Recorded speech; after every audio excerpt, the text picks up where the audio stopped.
یہ واقعہ 1 اکتوبر 1980 رات 8 بجے کا ہے، جب ٹی وی اسکرینوں کے سامنے بیٹھے لاتعداد پاکستانی ایک حیرت سے دوچار ہوئے۔ ٹیلی ویژن اسکرینوں کے سامنے بیٹھے یہ لوگ اس وقت کے فوجی حکمران جنرل ضیاء الحق کی تقریر کے منتظر تھے، لیکن عین اس وقت قرآن کی تلاوت شروع ہو گئی، اور وہ بھی اس اطلاع اور تاثر کے ساتھ کہ یہ آیت ربانی اس وقت تاریخ کے ایک منفرد اور یادگار واقعے کے طور پر اقوام متحدہ کی جنرل اسمبلی کے اجلاس میں گونج رہی ہیں۔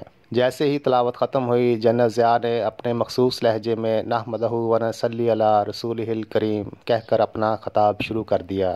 اقوام متحدہ کی جنرل اسمبلی میں تلاوت کے واقعے کی طرح ضیاء الحق کی تقریر بھی ایک طرح کی نئی روایت تھی۔ ایسا نہیں ہے کہ اس سے قبل کسی فوجی حکمران یا مارشل لا ایڈمنسٹریٹر کو اس فورم سے مخاطب ہونے کا موقع کبھی نہیں ملا تھا، لیکن اس بین الاقوامی ادارے کی تاریخ میں کسی ملک کے حکمران کو ایک عقیدہ رکھنے والے تقریباً 50 ملکوں کی نمائندگی کرنے کا موقع پہلی بار مل رہا تھا۔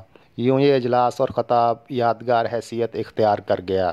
اقوام متحدہ کی جنرل اسمبلی میں جنرل ضیاء کے خطاب سے قبل تلاوت کیسے اور کیوں کر ممکن ہوئی، اس کی تفصیل کافی دلچسپ ہے، لیکن جب عالم اسلام کے نمائندے کی حیثیت سے جنرل ضیاء کے انتخاب اور ان کے خطاب کے سلسلے میں اختیار کی گئی ابلاغی حکمت عملی سے آگاہی ہوتی ہے تو ان واقعات کی دلچسپی میں مزید اضافہ ہو جاتا ہے۔ جنرل محمد ضیاء الحق رات 8:04 پر روسٹرم کے پاس آئے تو اچانک جنرل اسمبلی کا حال تلاوت کلام پاک سے گونجنے لگا۔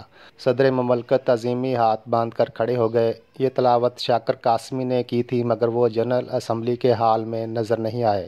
یہ واقعہ گزرنے کے کچھ عرصے کے بعد اس واقعے کے بارے میں مختلف کہانیاں سامنے آنے لگیں، جن میں سے ایک یہ بھی تھی کہ جنرل اسمبلی میں قاری صاحب نے تلاوت نہیں کی تھی بلکہ تلاوت کی ریکارڈنگ نشر کی گئی تھی۔ راجہ ظفر الحق بھی ریکارڈنگ والی کہانی سے اتفاق کرتے ہیں۔ ان جھلکیوں میں شامل ان تمام تر تفصیلات نے اگرچہ وہ ماحول بنانے میں اہم کردار ادا کیا جس سے آنے والے برسوں میں جنرل ضیاء کو اپنا مذہبی چہرہ پختہ کرنے میں مدد ملی، لیکن تلاوت والا نقطہ سب پر اس طرح بازی لے گیا کہ 40 برس گزرنے کے بعد اس واقعے کا صرف ایک ہی پہلو پاکستانی عوام کے حافظے میں محفوظ ہے۔ ان واقعات میں یہ سوال اہمیت رکھتا ہے کہ جنرل ضیاء کے خطاب کے موقع پر تلاوت کی تجویز کہاں سے آئی۔ راجہ ظفر الحق بتاتے ہیں کہ جب یہ فیصلہ ہو گیا کہ جنرل ضیاء عالم اسلام کی نمائندگی کریں گے، اس موقع پر جنرل ضیاء نے کہا کہ میں تو اپنی بات کہنے سے پہلے ہمیشہ تلاوت پسند کرتا ہوں، لہٰذا اس تقریر سے پہلے بھی تلاوت ہونی چاہیے۔ یوں تلاوت کروانے کا فیصلہ ہو گیا، لیکن اس میں ایک عملی رکاوٹ حائل تھی کہ جنرل اسمبلی کے پروٹوکول کے مطابق سربراہان ریاست کے خطاب کے دوران کوئی دوسرا شخص روسٹرم میں آ سکتا ہے اور نہ ایجنڈے سے ہٹ کر کوئی دوسری بات کہی جا سکتی ہے۔ اس مشکل کا حل کیسے نکالا گیا، اس کی تفصیل پاکستان ٹیلی ویژن کارپوریشن کے سابق مینیجنگ ڈائریکٹر اختر وقار عظیم نے بتائی۔ انہوں نے اپنے یادداشتوں پر مبنی کتاب ہم بھی وہیں موجود تھے میں بھی اس کی تفصیلات درج کی ہیں۔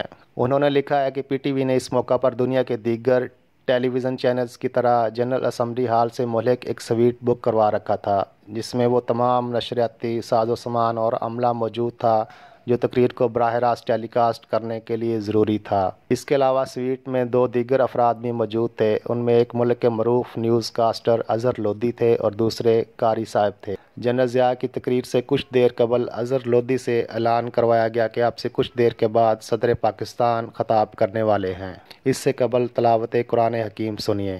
جیسے ہی انہوں نے اعلان ختم کیا، تلاوت شروع ہو گئی۔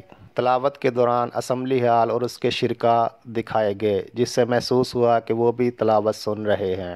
اختر وقار عظیم لکھتے ہیں کہ حقیقت یہ تھی کہ اسمبلی ہال میں اس وقت جنرل ضیاء سے پہلے مقرر کا خطاب جاری تھا، لیکن پاکستان ٹیلی ویژن کے ناظرین تلاوت کو ایک ایسی تاریخی واقعے کے طور پر دیکھ سن اور سمجھ رہے تھے کہ جیسے یہ واقعہ ایوان کے اندر رونما ہو رہا ہے اور تاریخ بن رہی ہے۔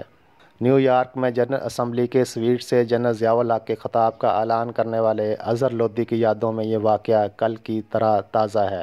وہ کہتے ہیں، میری طرح قاری شاکر قاسمی بھی جنرل اسمبلی میں موجود تھے، لیکن تلاوت پہلے ریکارڈ کر لی گئی تھی۔ جیسے ہی جنرل ضیاء الحق روسٹرم پر پہنچے، ایک چھوٹا سا ٹیپ ریکارڈر انہوں نے اپنی جیب سے نکالا اور آن کر کے اسے روسٹرم میں رکھ دیا۔ اس کے بعد احتراماً ہاتھ باندھ کر کھڑے ہو گئے۔